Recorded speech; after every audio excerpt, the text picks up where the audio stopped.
Parshas Lech describes, among other things, a battle between 4 kings and 5 kings.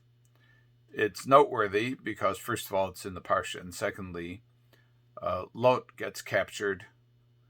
Avram hears about it. He decides to support the 5 kings. He battles together with his troops, 318 men, and he defeats the 4 kings and is in a position to return possessions to the king of Stone and to return Lot and his family to their home and to return to them their possessions. And the 5 kings are thrilled. And the Torah describes that an interaction with the king of Stone. But before that, it describes the response of Malkitzedek. The Torah says as follows: Malkitzedek melech shalem, hotzi lechem v'yoyin, v'hu kohen le'elyon. Malkitzedek, the king of Shalem, according to many Meforshim, it's Yerushalayim, he brought out bread and wine. He was a priest of the God Most High. He's looked upon favorably by Chazal. Vayevarchehu, and he blessed him. In this case, it's pretty clear that it's Malkitzedek blessed Avram. And he says to Avram, Vayomar, Baruch Avram lekel elyon Konei shamayim vaaretz. He blessed him and he said, Blessed be Abraham to God Most High, possessor of heaven and earth. Konei shamayim vaaretz. So this phrase of Konei shamayim vaaretz is familiar to us. First of all, for those who are used to davening Friday night in shul with a minyan, so we know that we use this exact phrase, Kel elyon. Kel elyon, Konei shamayim vaaretz.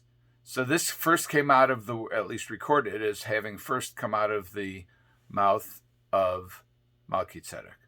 And Avram actually uses this phrase also when he says, Harimosi es yadi lekel elyon, I raise my hand to Kel elyon, also El Hashem Kel elyon Konei shamayim vaaretz. He uses the same phrase. What is this business of Konei shamayim vaaretz? Konei sounds like it's the language of kinyan, and in fact is translated, at least in some places, as possessor. When somebody acquires something, they're konei it. So, what does that have to do with anything here? And perhaps more relevant to us on a daily basis is the opening paragraph in the Amida, in the Esrei, in which we say that God is, Hashem is, Gomel Chasadim Tovim, he does acts of loving kindness, Konei hakol, V'zocher Chastei Avos, and he possesses everything and remembers the kindness of the kindnesses of the forefathers. Mevi goel of Nevanehem, and then he brings redemption to their children. What is this business about Konei hakol, possesses everything? It really doesn't seem to flow in the opening verse of Shemona Esrei. God is Gomel Chasadim Tovim, he does kindnesses. Let's skip the problematic phrase for a minute. And he remembers the kindnesses of the forefathers, and he brings Yeshua to them. He brings salvation. So Konei hakol, God owns everything. It's true. But so what? So let's look at Rashi on this. Rashi is frequently the first resort in trying to understand problematic verses, even to understand verses that aren't problematic. So Rashi says, Konei hakol is kamo osei hakol. It's like kamo Osei shamayim vaaretz. And it's not cited in all manuscripts, in all versions of this, but he quotes Tehillim, Al Yedei Asiyasan Kanaan Lios Shalom. He says, by virtue of making them, he sounds like acquired them for himself. Konei shamayim vaaretz. He acquired the heavens and earth by making them. Well, again, yes, true. But what does that have to do with anything here? Why does Malkitzedek say it? Why does he say, Kel Elyon Konei shamayim vaaretz, who owns everything? Why are we talking about ownership? And certainly, why are we talking about ownership in the bracha of Shemona Esrei? So perhaps if we look for another use of the same word, perhaps structured slightly differently, in a different context, we can get an idea.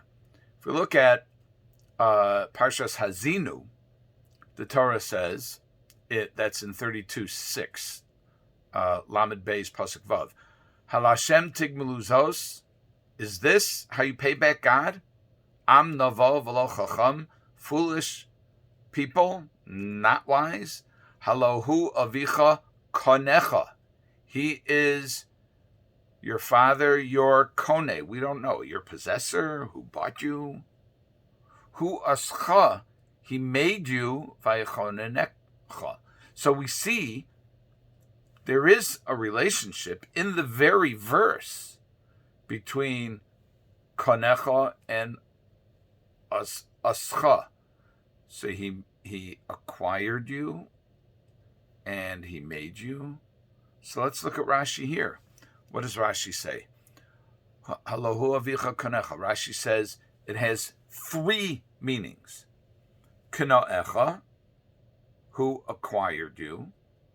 Shekinancha bekan haslaim ube'eretz chazaka, that he nested you or protected you in among strong rocks, in a strong land. And third, shetikencha b'chol minei takana, who structured you, arranged you in all types of arrangements. And Rashi later says on the word vayechonenecha, b'chol minei basis, in all types of foundations. Basis is a base. Mikem kohanim, mikem neviim, mikem melachim. That there are kohanim, priests, that there are neviim, prophets, and there are melachim, kings. In other words, God structured our civil society. So we see that this language of kinyan, of ownership, of possession, does imply making, creating, but it also implies caring for the Jews, caring for everything, Konei hakol. And if we look at the Ramban on our Parsha back in Lech, talks about almost the paradigm of possessions, at least for the Avos, were sheep. And what are they called? Mikneh. Mikneh, from the same language. And I might point out, by the way, that the Mefarshim explain, it's cited in Sifsei Chachamim. The Rashi isn't just riffing on similar words. Kinaecha, kinancha, tikancha. They all have this kuf nun, and the Sifsei Chachamim says that Rashi sees not just a similarity, but he sees a two-letter. Normally in Hebrew, root words have three letters. He sees in some words, and this one specifically, a two-letter root, kuf nun. So these words are related thematically and semantically. So getting back to the Ramban says, what is paradigmatic of a possession. It's miknei tzon, miknei bakar. It's sheep, it's cattle. What do we do with sheep? We don't say, okay, see you guys, come back whenever you feel like it in a couple of days. No, we build pens or corrals for our animals, and we feed them, and we tend them. We take them to pasture. We have a shepherd for the sheep. In other words, we care. Do we own them? Yes, but the notion of kinyan implies caring for them. So I would suggest that in the opening paragraph of the Shemona Esrei, of the Amidah, where we say Hashem is Gomer Chasadim Tovim, He does acts of kindness, but they're not random. He takes care of everything. Konei hakol. He watches out. He cares for everything. V'zocher chastei avos. And his decisions about how to act with us are informed by the acts of kindness of our forefathers. And now this is reflected. Malkitzedek is saying that, whoa, Malkitzedek sees that Avram, his 318 men, Avram with 318 men, were able to defeat the kings that the five kings were unable to do. And he says there's obviously a power behind this. There is the uppermost God who is Konei hakol, who takes care of everything. And he supported Avram, and as a result, Avram prevailed. He was victorious. And so when we say the bracha of Shemona Esrei, which according to Shulchan Aruch, according to the Rambam, famous distinction between the level of kavana, of intent or focus that a person must have, halachically speaking, when he says the Amidah, it's preferred, of course, to think about the meaning of every word. But famously, Chaim and others say that there are really two types of kavana. There's a kavana of perish hamilim, which is the understanding of the words, and then there's a general kavana of omed lifnei hamelech, of standing before the king. So at minimum, for all the other brachos, except for the first, person has to have an understanding that he's standing before the king, even if he doesn't necessarily focus on the meaning of every single word. But in the first bracha of Shemona Esrei, we are supposed to think about every single word and what it means.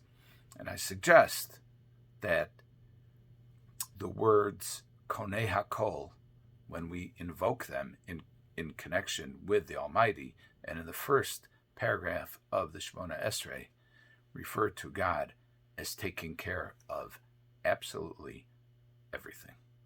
Have a good Shabbos.